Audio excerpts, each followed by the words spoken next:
Summertime, summertime. Så du min, og jeg vild med dig. Summertime, summertime. Honey, solen danser, du og jeg. Hver evig eneste morgen. Hi there, Sagittarius. This is your modern shaman, Maria and RainbowLand here with the weekly Heartful forecast for the week that starts at the 4th of September and ends at the 12th of September 2018. If you're not Sagittarius, you just go down and follow the link that will take you to your sign. So the 7 signs of this week are the following. Sign number 1. Mercury is moving signs on the 6th of September. So Mercury is moving into its second home sign of Virgo. It's at home in Gemini and in Virgo. So it moves from your 9th natural house of Leo into your 10th house. And that is your reputation, your ambitions, your career, your goals in life, your destiny, and your face in the world, the legacy you want to leave behind.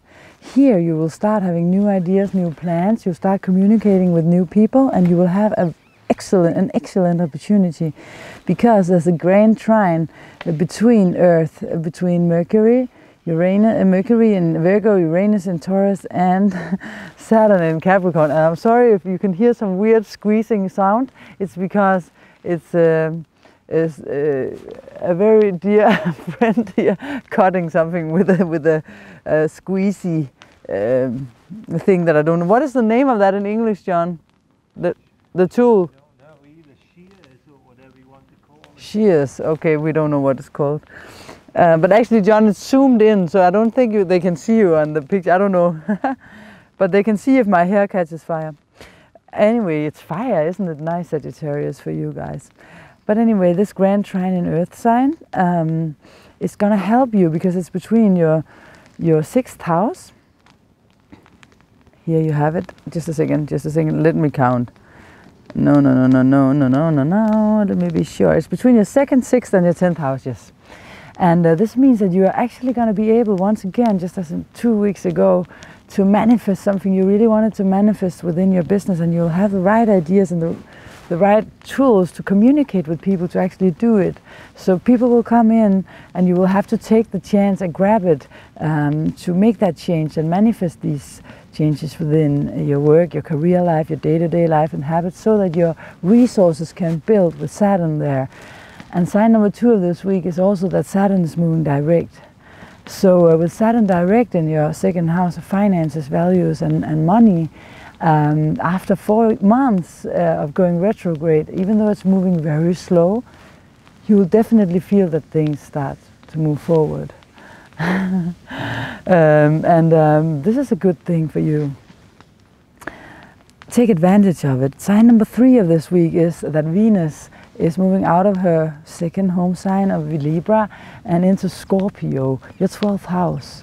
So Venus is actually now has entered last week her retrograde, the shadow phase period of where she's going to retrograde and move forward.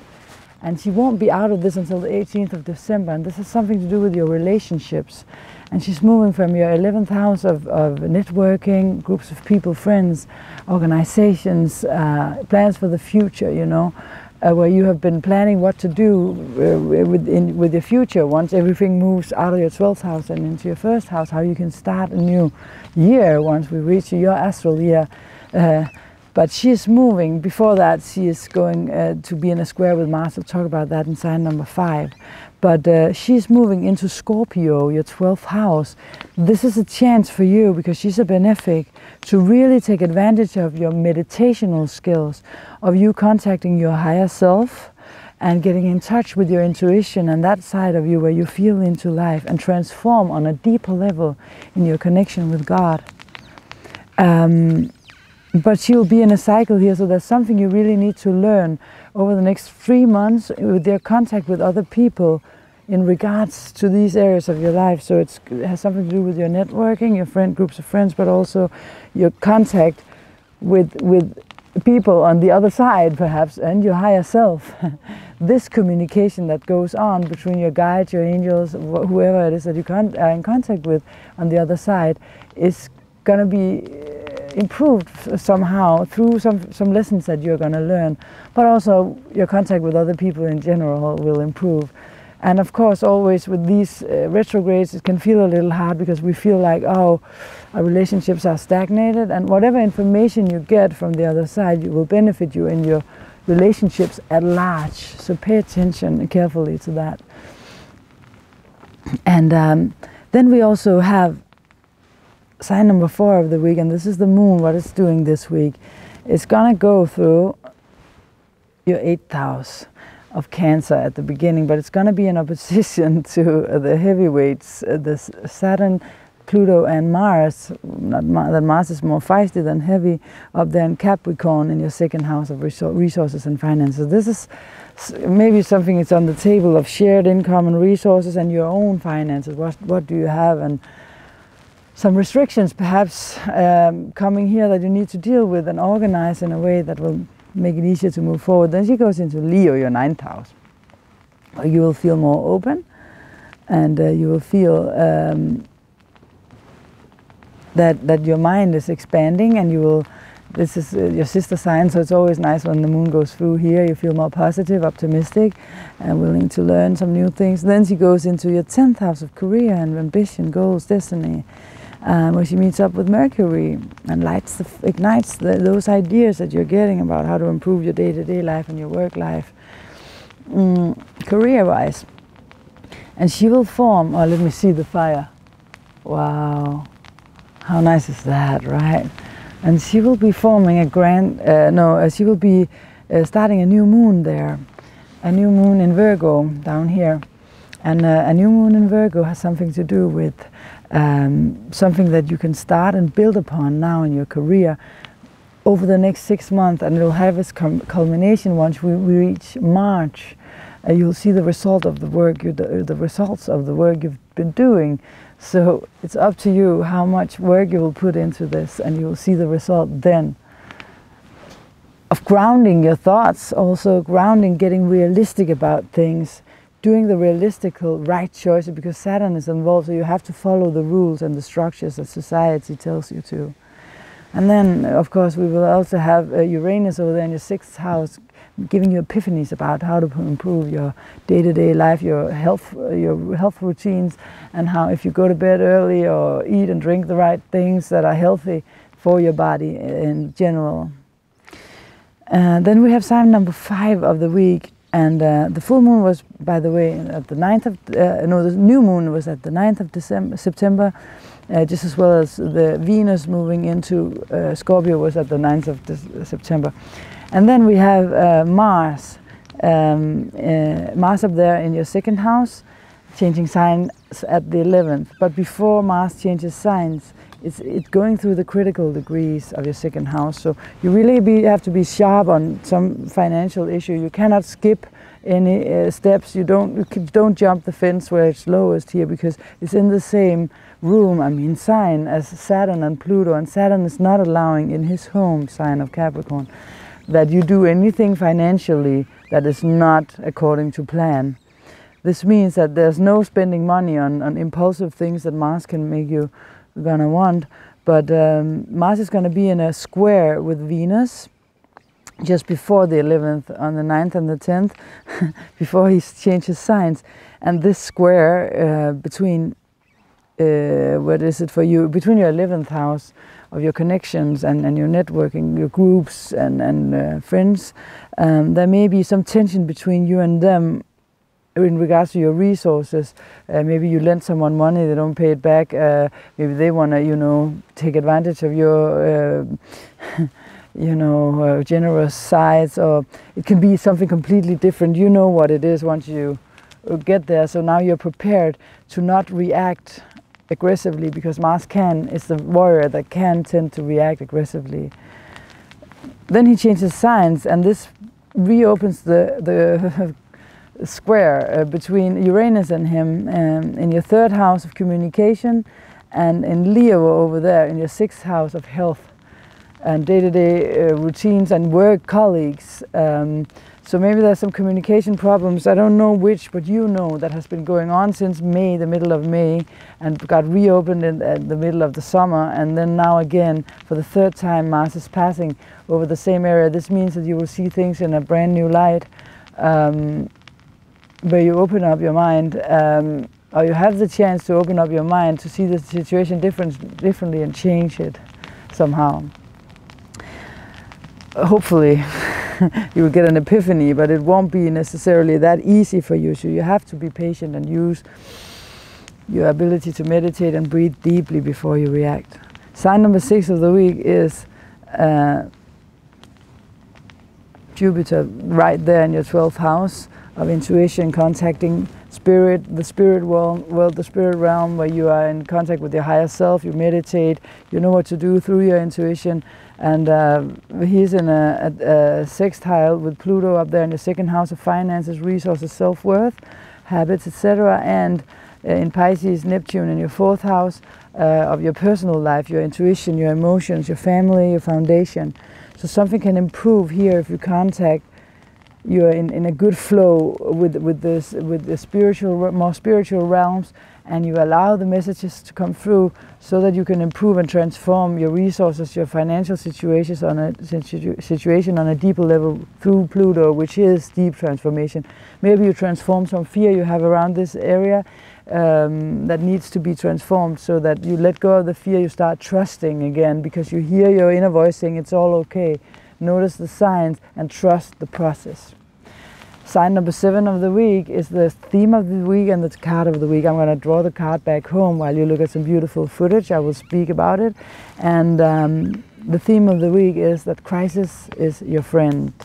So if you're in some kind of crisis, or have been or will be, don't be afraid once the crisis arrives. It's always your friend, because it's always opening, or is an opportunity to open gates and doors to things that you are not able to do just like that, but you have to look into on a deeper level that will actually transform this part of your life where the crisis falls, so that you will be so much better than before, and you will start a new life completely that will never be the same after that, in a good way. So if there's a crisis, trust the process. And here, the card of the week. Oh, a tree is falling. So they just... Whoa. That was well done. Impressed. You felt the wind? My goodness, so this was a really, really good point was made. Wait with the store. Yeah. Andrea, if you are a little bit on my film on YouTube, it's the different star signs, is it okay? It's okay. Okay, awesome. Yes, I have a channel. Awesome, awesome. You are in the Taurus sign of the week. We are up here from Italy. He managed to take down a tree by his hands while we were doing the report. You tilted it here, John is cutting it over here because he wants to start the fire.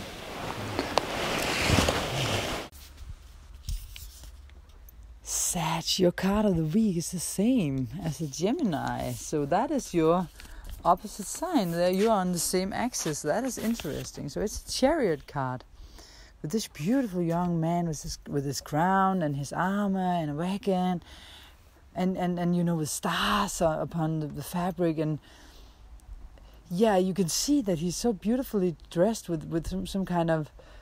There are 2 sphinx which are in front of the wagon. Perhaps they are dragging the wagon. Who knows? One black, one white, like the yin and yang. And there's a sun. You can see a sun, something symbolizing the sun, with the lingam yoni symbol also, which is the unity of the manly and female quality, or the male and female qualities. And behind him you can see that there's some kind of castle or something. And it's actually not the man who's in focus, because the name of the card is the Chariot. So when you draw this card, it's a sign of that you are in a situation where you have to choose between 2 things. You can see the yin and the yang. Could be that, I mean, this is how I interpret it now, that can change all your life, your whole life. but the decision hasn't been made yet. So life will kind of be in a stagnation until the decision is made. So when the wagon is started, it cannot be stopped. So give yourself time to think things through. It's a masculine card that's about devotion and the ability to decide, decisiveness, self-security and awareness, which it's kind of like the conscious mind dominating the unconscious, your instincts and feelings. So more the mental mind. And the task here is to break out of the feelings, how the feelings can keep you trapped, and conquer the things in the outer world, the material world, that symbolizes what is in the inner, microcosmos, macrocosmos. The inside reflects the outside. So the Chariot can mean that there's a possibility to put behind you conflicts inside of you, which is caused by contradictionary powers within you. So you can free yourself from your usually surroundings and follow your own path. And it's a picture of that you step out of the world that you know and maybe into a new unknown world. And it's the things that you already experienced maybe no longer work for you guys as such. And now you have to face a new way of looking at the world. Like your planet Jupiter is on the way home, so now it's shedding the old in Scorpio in your 12th house, and soon enough you'll be ready to start a new journey when Scorpio changes signs. When Jupiter changes signs on the 8th of November, it's not that long, It's a little more than a month, and you are ready to take a new journey. So this card is just so appropriate. Wow! So be sure to pick the one that your heart is calling you for. So thank you so much for watching this week. I truly appreciate it. And remember, if you haven't subscribed already, that you can do so. And you can always leave any kind of comments here. I hope you enjoyed the beautiful nature images here. Big hugs from your modern shaman. See you next week. And of course, and by the way, you have to remember this. Don't follow trends. Follow your heart. Yeah. Summertime. Så du min, og jeg vild med dig. Summertime.